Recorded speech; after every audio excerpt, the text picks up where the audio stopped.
Bismillahirrahmanirrahim.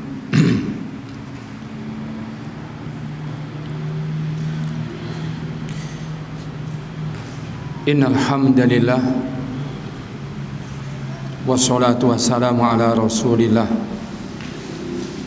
wa ala alihi wa ashabihi wa man wala. Amma ba'du, fala haula wala quwwata illa billah. Para bapak, para ibu, para ikhwan, para akhwat, para hadirin, para hadirat, para jamaah sekalian rahimakumullah. Tidak lupa kepada segenap para pendengar dan juga para pemirsa dimanapun berada, semoga Allah Azza wa Jalla senantiasa melimpahkan hidayah dan taufik dan membimbing kita di atas sunnah dan berpegang teguh dengan tauhid hingga ajal menjemput kita dan hingga kita pulang kembali kepadanya. Allahumma amin. Insyaallah ta'ala pada pengajian kita malam hari ini kita akan melanjutkan membaca risalah yang ditulis oleh beliau Asy-Syaikh Abdurrahman Ibn Nasir As-Sa'di rahimahullah ta'ala, Al-Wasail Al-Mufidah lil Hayati As-Sa'idah, sarana-sarana menuju hidup bahagia. Dan insyaallah kita akan membaca pada kitab yang ada di hadapan kita ini pada halaman nomor 12 pada muqaddimah yang disampaikan oleh penulis, oleh penyusun, yaitu Syekh Abdurrahman Ibn Nasir As-Sa'di rahimallahu ta'ala.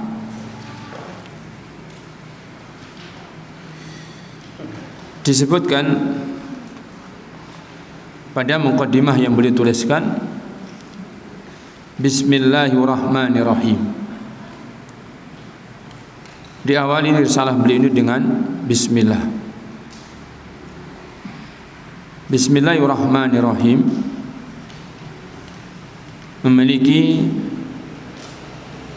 minimalnya dua faedah, yaitu bertabaruk kepada Allah SWT, mengharapkan keberkahan kepada Allah SWT. Apabila nisbatnya kepada penulis, maka penulis bertabaruk kepada Allah SWT di saat hendak menulis, semoga tulisan yang beliau tuliskan ini diberkahi. Semoga amalan beliau berupa menulis itu diberkahi. Apabila kita sebagai pembaca, kita berbismillah, bertabaruk kepada Allah, semoga perbuatan kita berupa membaca ini diberkahi, dan apa yang kita baca juga diberkahi. Itu yang pertama, yaitu bismillah maknanya adalah tabaruk. Kemudian bismillah juga memberikan faedah bukan tabaruk tapi isti'anah, yaitu memohon pertolongan. Di situ ada bismillah, ada huruf ba pada bismillah ini.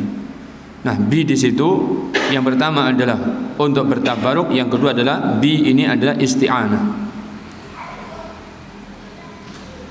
Berarti bismillah maknanya adalah memohon pertolongan dengan menyebut asma Allah atau dengan asmanya Allah yang husna dan sifatnya yang ula, menunjukkan bahwa untuk membaca, untuk menulis, tidak bisa kita melakukannya kecuali jika Allah Azza wa Jalla memberikan isti'anah, memberikan pertolongan. Makanya diawalinya menulis, diawalinya membaca dengan bismillah, semoga Allah Azza wa Jalla menolong kita. Semoga Allah Azza wa Jalla menolong kita di saat kita hendak menulis atau di saat kita hendak membaca ini. Dan Bismillahirrahmanirrahim menunjukkan bahwa kedua-duanya apakah bertabaruk, apakah beristi'anah, itu hanya semata-mata kepada Allah. Bertabaruk kepada Allah, juga beristi'anah juga kepada Allah, tidak kepada selain Allah. Selanjutnya, beliau Syekh Abdurrahman Ibn Nasir As-Sa'di rahimahullah ta'ala mengatakan, alhamdulillahilladzi lahul hamdu kulluhu. Segala puji adalah milik Allah, yang baginya alhamdu, pujian, kulluhu, seluruhnya. Allah SWT zat yang maha terpuji, dan segala pujian itu berpulang kembali kepadanya subhanahu wa ta'ala, sebagaimana segala pujian itu semuanya bermula darinya. Al khairu kulluhu ilaik,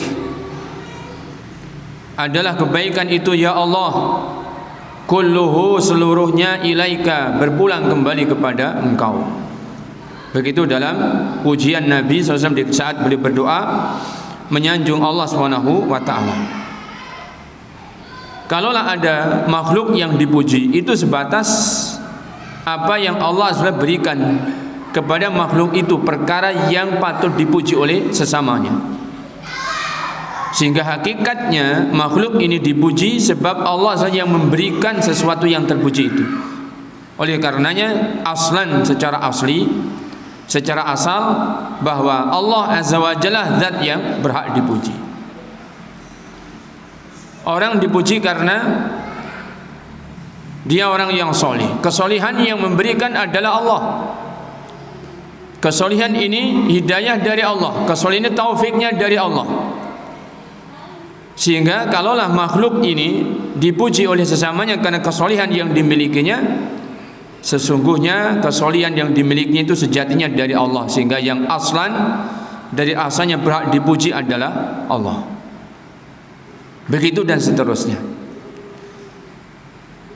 Wa asyhadu an la ilaha illallah wahdahu la syarikalah, dan aku bersaksi bahwasanya tidak ada ilah yang berhak diibadai kecuali Allah semata. La syarika lahu, tidak ada sekutu baginya. Kalimat tauhid, persaksian atas tauhid Allah Subhanahu wa taala sebagai satu-satunya zat yang berhak diibadai, yang tidak ada sesuatu pun yang berhak diibadai kecuali Dia.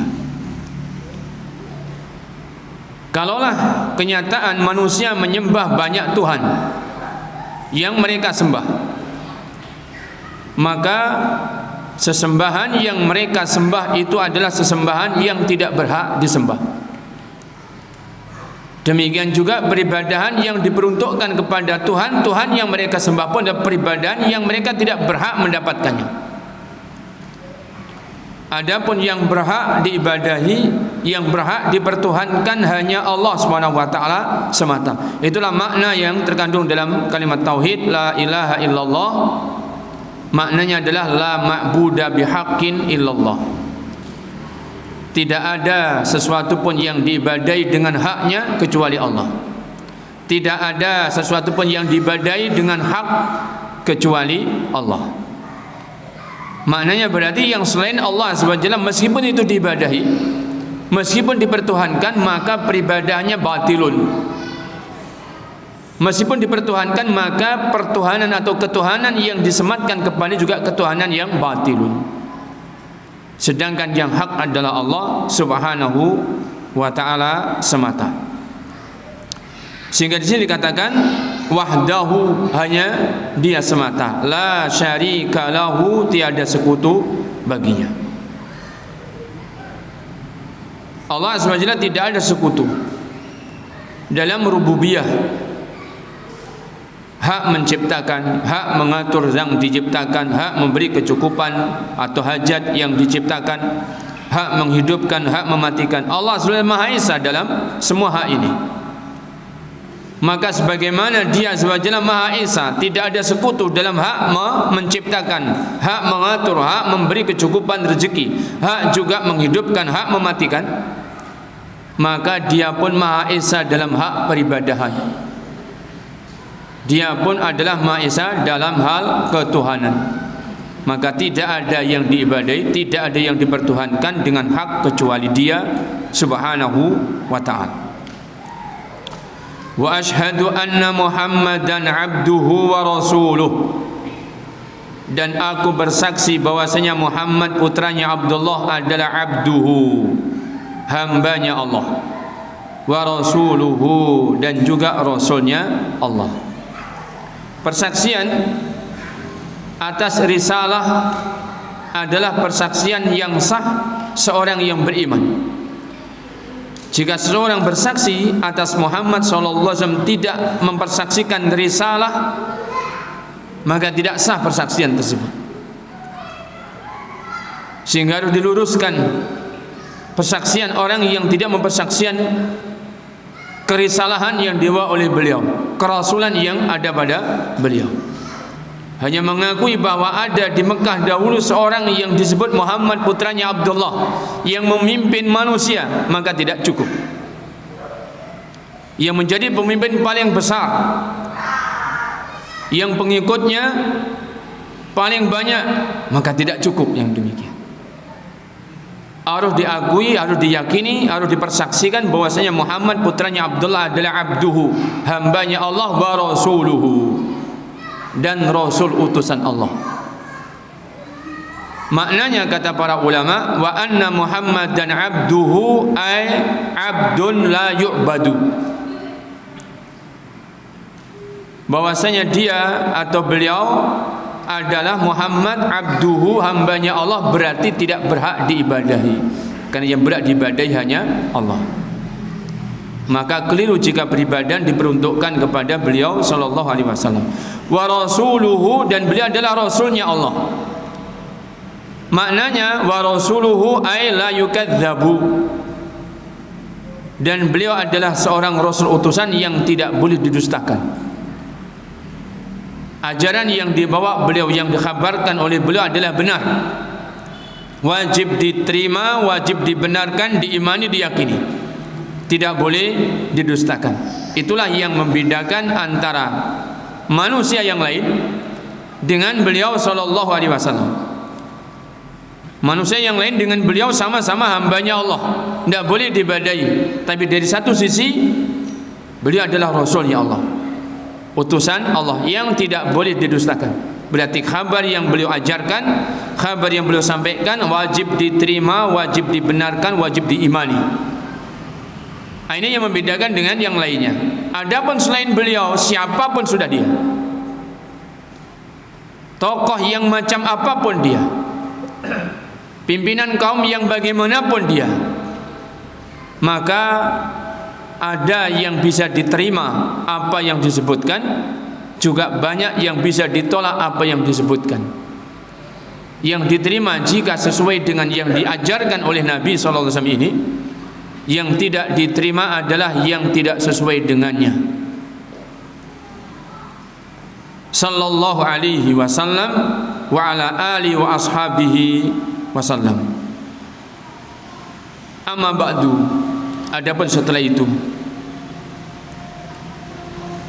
fa inna rahatal qalbi, sesungguhnya rahatal qalbi, kelapangan dan kenyamanan hati, wa tuma'ninatahu, dan ketentramannya hati, wa sururahu, dan kebahagiaan atau kegembiraannya hati, wa zawalu humumihi, hilangnya kegalauannya hati, wa humumihi, dan hilangnya kekalutannya hati itu, huwal matlabu likulli ahadin, merupakan tuntutan setiap orang. Tidak ada seorang pun yang tidak ingin seperti itu. Semua orang menuntut mendapatkan hati yang lapang, hati yang tentram, hati yang bergembira, tidak ada kedukaan, tidak ada kekalutan. Semua orang itu seperti itu. Wabihi tahsulul hayatut thayyibatu, dan dengan suasana hati yang seperti tadi itu akan didapatkan kehidupan yang baik. Wa yatimmus sururu wal ibtihaju, juga akan sempurna as-surur, kegembiraan dan kebahagiaan, wal ibtihaju, dan keceriaan. Walidzalika asbabun diniyatun wa asbabun tabi'iyatun wa asbabun amaliyatun.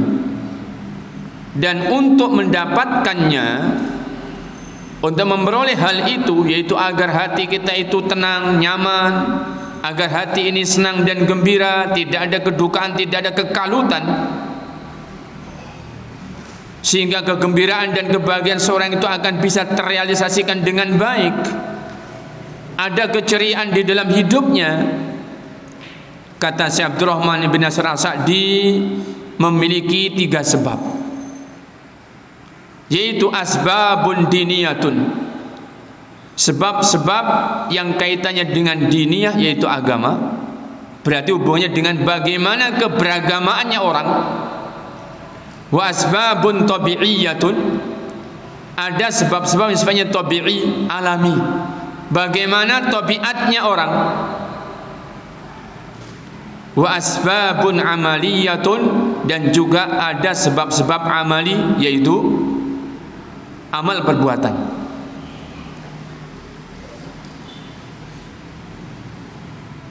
Tiga ini adalah unsur pokok dalam membangun kebahagiaan, karena ini adalah 3 unsur pokok yang akan menimbulkan kelapangan hati, ketentramannya, kegembiraannya, hilangnya kekalutan dan kedukaannya.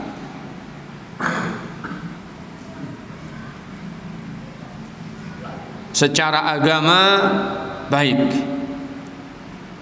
tabiat dan alamiahnya hidupnya orang ini baik, terus amaliyahnya orang ini juga baik. Maka kata beliau, kebaikan yang 3 ini tidak mungkin berkumpul, wala yumkinu, dan tidak mungkin ijtima'uha kulluha, berkumpulnya semua itu tadi, illa, kecuali, lil mu'minin, hanya mungkin berkumpul 3 sebab itu bagi seorang yang beriman. Para bapak, para ibu yang dirahmati Allah SWT, hanya orang yang beriman yang bisa mengumpulkan 3-3-nya itu. Sebab agama, sebab tabi'i, yaitu tabiat atau alamnya, alamiahnya seseorang. Kemudian sebab-sebab amaliyah yang baik, maka hanya orang yang beriman saja yang bisa mengumpulkannya. Padahal kenyataannya para bapak, para ibu yang dirahmati Allah SWT, tidak semua orang yang beriman hidupnya bahagia. Realitanya, dan realita itu adalah bukti yang paling baik. Banyak orang-orang yang beriman yang tidak bahagia dalam hidupnya. Padahal di dalam keterangan ini, kehidupan yang baik, kebahagiaan yang sempurna itu hanya bisa didapat oleh orang yang beriman. Menunjukkan tidak semua orang yang beriman pun bisa mengumpulkan ketiga-tiganya. Hanya orang yang beriman yang bisa mengumpulkan ketiga-tiganya ini, yang hidupnya akan bahagia. Berarti ada sesuatu yang keliru dalam unsur-unsur pokok pembangun kebahagiaan hidup yang 3 tadi itu. Apakah keliru salah satunya? Apakah keliru 2? Ataukah keliru ketiganya? Sehingga seorang yang beriman kok tidak bahagia padahal dia seorang yang beriman.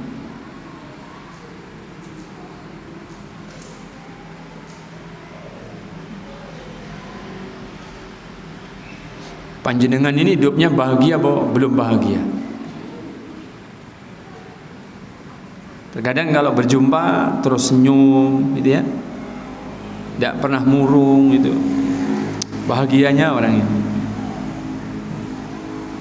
Kelihatan awet muda gitu, wah bahagianya orang ini. Tapi ketika dikorek lebih lanjut, jawabannya apa? Sawang sinawang.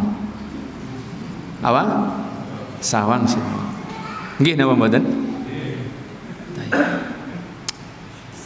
Nah.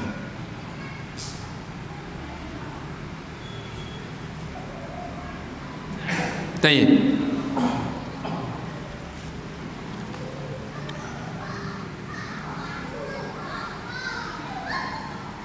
Jangan bayem lawe kerupuk. Ketok ya ayam ning sakjane remuk. Ya. Ada yang bilang begitu. Nah, saya sampai komentar itu, karena itu masih saudara, itu masih kerabat. Kok bilang begini ya Allah? Jadi kalau berjumpa senyum gitu, kayaknya bahagia gitu. Tapi ternyata dalam pengakuannya seperti tadi. Nah, jangan bayem lawe kerupuk. Mek ketok-etok ayam ning sakjane remuk, ya Allah. Menunjukkan bahwa begitulah terkadang orang ini menyembunyikan. Nah, dia nggak mau tampil di hadapan orang kecuali bahagia. Tapi dia tidak mau mengeluh karena ada kedukaan, ada kekalutan yang ada dalam hatinya, yang itu semuanya menghalangi kebahagiaannya. Tapi kenyataan memang banyak orang-orang yang dia itu mengeluhkan kehidupannya,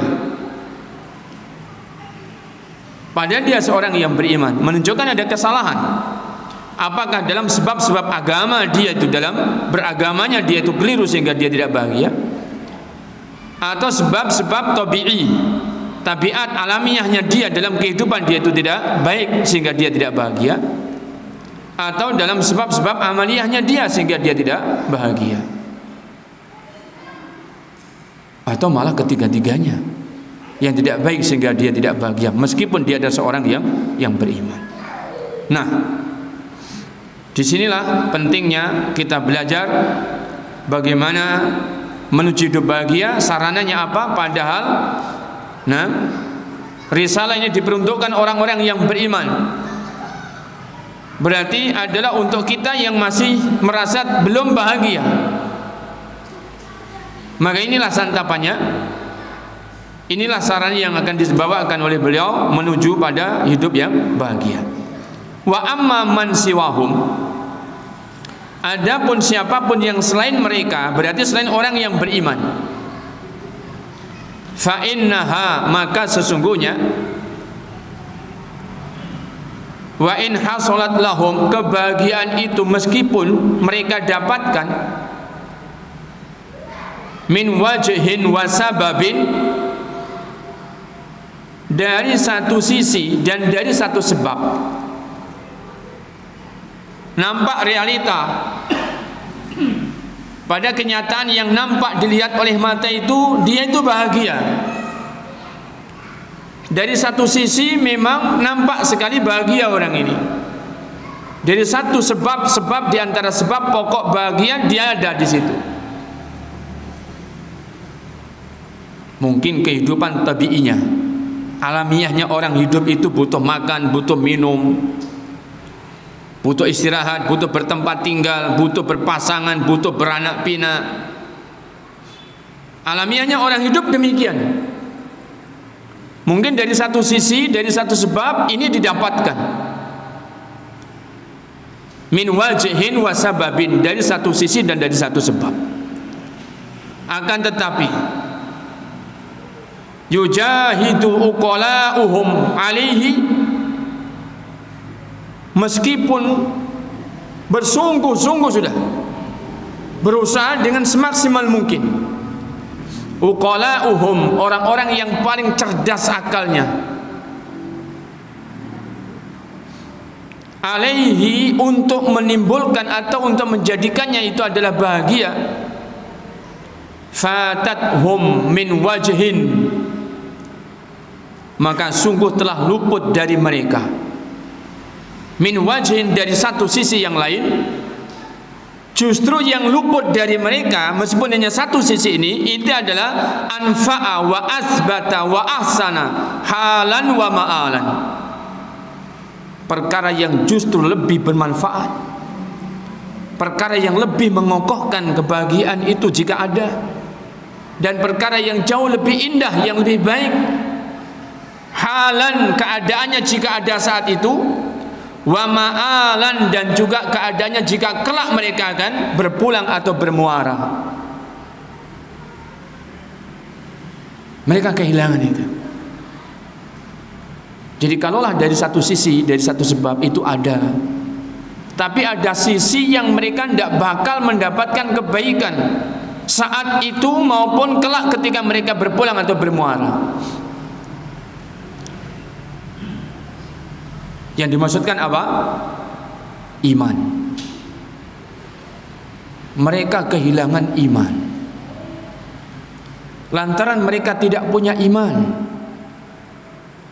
Padahal iman adalah yang paling bermanfaat untuk bisanya orang dikatakan bahagia.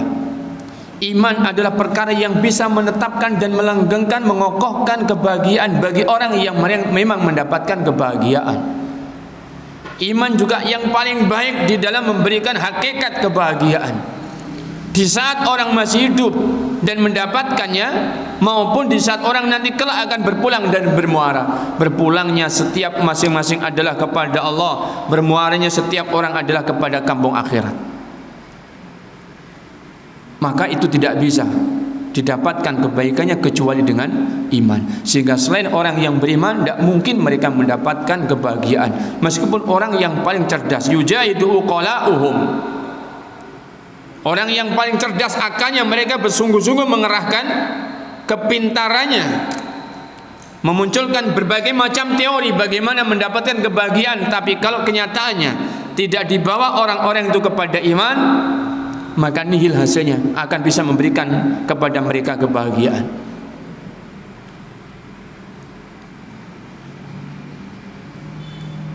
Jiwanya orang-orang yang baik, tapi hidupnya adalah hidup tidak di atas iman.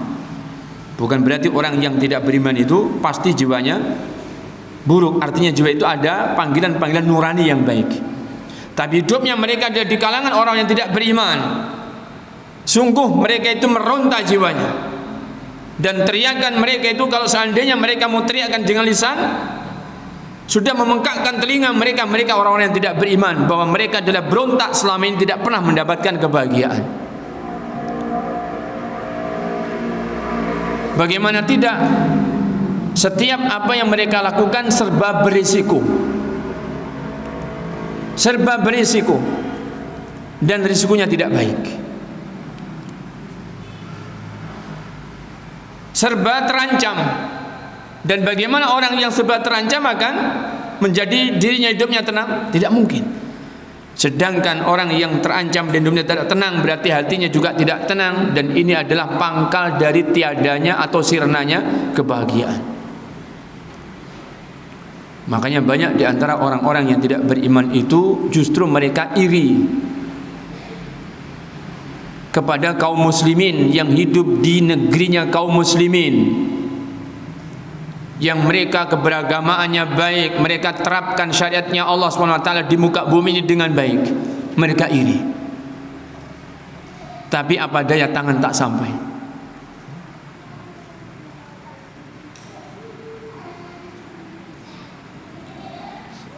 Kata Syekh Abdurrahman Ibn Nasir As-Sa'di rahimahullah ta'ala menyebutkan, walakinni, akan tetapi aku, saat kuru birisalati hadhihi, aku akan sebutkan di dalam risalah yang aku tulis ini, ma yahduruni, apa yang bisa hadir pada hatiku, minal asbab, dari beberapa sebab, lihadal matlabil a'la, yang menjadi unsur pokok pembangun tuntutan yang sangat tinggi ini, harapan yang sangat tinggi ini, keinginan yang sangat mulia ini,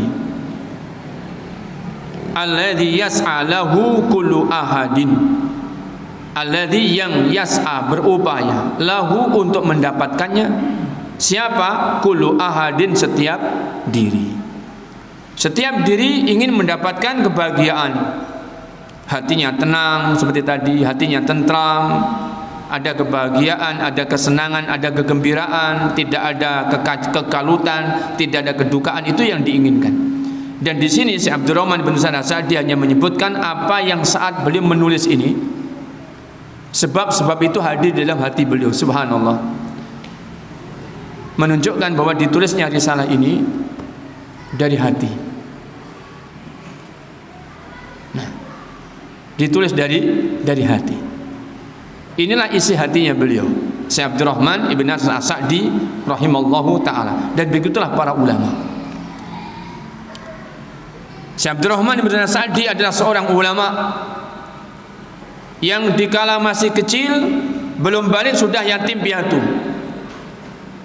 Dalam menuntut ilmu, beliau dibimbing oleh para ulama-ulama di masanya. Kemudian beliau diarahkan untuk senang membaca kitabnya ulama-ulama besar, Syekhul Islam Ibnu Taimiyah, dan kitabnya muridnya yang besar yaitu Al-Imam Ibnul Qayyim Al-Jauziyah. Dua ulama besar inilah yang kitabnya itu diselami oleh Syekh Syekh Abdurrahman bin Nasr As-Sa'di rahimahullah ta'ala. Sehingga sangat berpengaruh beliau itu dengan kehidupan ilmiahnya dua ulama besar ini, Syekhul Islam Ibnu Taimiyah dan Syekh dan Al-Imam Ibnul Qayyim Al-Jauziyah. Kita tahu Al-Imam Ibnul Qayyim Al-Jauziyah menulis kitab yang sangat besar, Zadul Ma'ad fi Hadi Khairil Ibad, juga dari hati.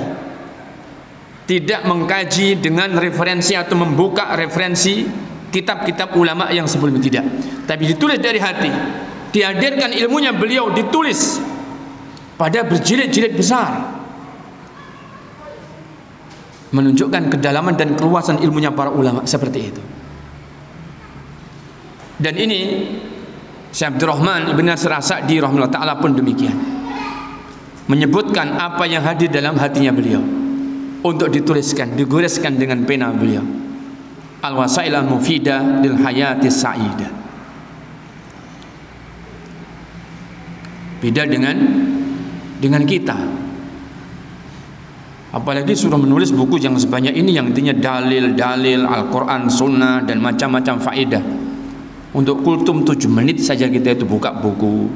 Nah, malah majunya juga baca buku, kan gitu. Pada kultum 7 menit saja. Nah, untuk khutbah yang hanya 15-20 menit juga demikian. Membaca lagi, dibaca, dihafalkan. Jadi kalaupun nggak membawa teks itu sebenarnya menghafalkan. Artinya apa? Betapa jauhnya kita dari para ulama yang rabbani, sehingga mereka mengatakan al ilmu fis sudur la fis sutur. Ilmu itu yang ada di dalam hati, yang ada di dalam dada, bukan yang ada di dalam kitab, bukan yang ada dalam tulisan-tulisan. Itulah ilmumu. Maka seberapa ilmumu, maka itulah.